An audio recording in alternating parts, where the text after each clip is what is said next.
आज अगस्त 8 तारिख गुरुवार। तो आज दिन गुरुत्वपूर्ण खबर कौन रही जाना तार पूर्व चैनल को प्रथम थरक आसते चैनल को सब्सक्राइब कर वीडियो को लाइक कर दियो जहाँफल कि आगे आसता है गुरुत्वपूर्ण खबर आपण मन पाखे सर्वप्रथम पहुंच पारिबो। एबे बहुत बड़ खबर आसी जहाँकि राशन कार्ड रो नुआ नियम। तेबे राशन कार्ड रे जिनिस थिले कटिजिवो कार्ड जहाँकि राशन कार्ड रु 2 जनक नाम कटिबो।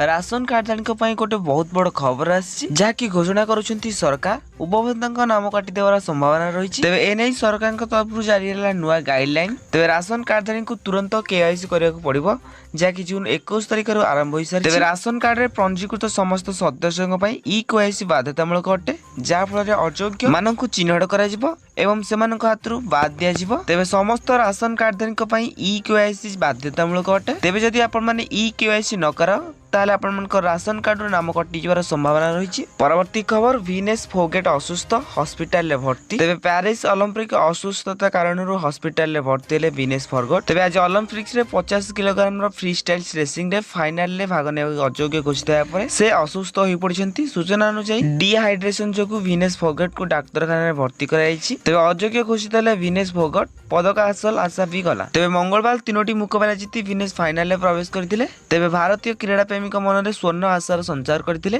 सेमीफाइनल से क्विकबार गुजमान लोब्जिंग को 5-0 रे परास्त करथिले। या पूर्व अपराजय विवेचना करायथुवा ओलंपिक्स पदक विजेता जापान सुई सुसेगा परास्त करथिले किंतु दुर्भाग्यवशत अयोग्य घोषित हेले पेरिस ओलंपिक्स रे। परवर्ती खबर राज्य सरकार का बड़ घोषणा हटिला मो सरकार। तेबे राज्य सरकार का बड़ निष्पत्ति बाबूंग ऊपर हटिला 5T। तेबे कर्मचारी ऊपर हटिला 5T चार्टर 5T चार्टर सह हटिला मो सरकार। क ख ग वर्गर कर्मचारी ऊपर हटिला 5T चार्टर हटाई राज्य सरकार। साधारण प्रशासन और अभियोग विभाग पक्षर विज्ञप्ति जारी कराई। परवर्ती खबर 24 घंटा भितर आसी आउ एक लघुचाप 7 जिला को ऑरेंज वार्निंग जारी कला पाणीपाग विभाग। तेबे राज्य में लगाण वर्षा जारी रही। मात्राधिक वर्षा जो बुड़ी जाइए रास्ताघाट। यार मध्य आउ एक लघुचाप 24 घंटा मध्य सृष्टि हो बोली पाणीपाग विभाग पक्षर सूचना मिली। एने 7टी जिला को ऑरेंज वार्निंग जारी कराई। ऑरेंज वार्निंग जारी कला पाणीपाग विभाग। तेबे से 7टी जिला गुड़िक हेले सुंदरगढ़ झारसुगुड़ा बरगढ़ देवगढ़ संबलपुर कोरापुट नवरंगपुर को सतर्क सूचना जारी कराई। 7 ରୁ 10 सेंटीमीटर जाए वर्षा होवर संभावना रही। यह व्यतीत प्रबल वर्षा नहीं 16टी जिला की येलो वार्निंग जारी कराई। 16टी जिला गुड़िक 7 ରୁ 11 सेंटीमीटर जाए वर्षा होवर संभावना रही।